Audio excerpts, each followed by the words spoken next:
Pakistan peoples party और JUI रहनुमाओं के दरमियान राबते ज़राई के मुताबिक मौलाना फजल रहमान और बिलावल भुट्टो की मुलाकात इसी हफ्ते होगी। पाकिस्तान पीपल्स पार्टी मुजव्वज़ा आइनी तरामीम की बात शिकों पर तज़ब्ज़ुब में मुब्तला है। मोहम्मद अशद कराची से हमें ज्वाइन कर रहे हैं।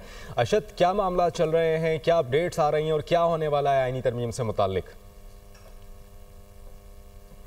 आज के हुकूमत 27वीं आइनी तरमीम ला रही है। इस हवाले से नायब वज़ीर आज़म इसहाक डार जो है वो तस्दीक कर चुके हैं, जबकि ज़राए भी इस हवाले से तस्दीक करते हैं कि आइनी तरामीम के हवाले से हुकूमती तैयारियां जो हैं वो आखिरी मराहिल में जो है वो दाखिल हो चुकी हैं। जबकि इससे कबल पाकिस्तान पीपल्स पार्टी और हुकूमती वफ़द की भी आइनी तरामीम के हवाले से मुलाकातें जो है वो हो चुकी हैं और इसी हवाले से आइनी तरामीम के हवाले से पीपल्स पार्टी में मुशावरत का सिलसिला जारी है। जबकि हतमी जो फैसले का ऐलान है वो सेंट्रल एग्जीक्यूटिव कमेटी के इजलास के बाद जो है वो पीपल्स पार्टी के जानिब से किया जाएगा। ज़रा इस हवाले से तस्दीक करते हैं कि ऐसे में ही JUI और पाकिस्तान पीपल्स पार्टी के रहनुमाओं के दरमियान जो है वो राब्ते हुए हैं और इसी हफ्ते पाकिस्तान पीपल्स पार्टी के चेयरमैन बिलावल भुट्टो जरदारी और मौलाना फजल रहमान की मुलाकात जो है वो होगी इन्हीं आइनी तरामीम के हवाले से। ज़रा का ये भी कहना है कि पीपल्स पार्टी 27वीं आइनी कुछ बास तरामीम के ऊपर जो है वो तज़ब्ज़ुब का शिकार है। यही वजह है कि पाकिस्तान पीपल्स पार्टी JUI के साथ मिलकर यकसा मौक़िफ़ जो है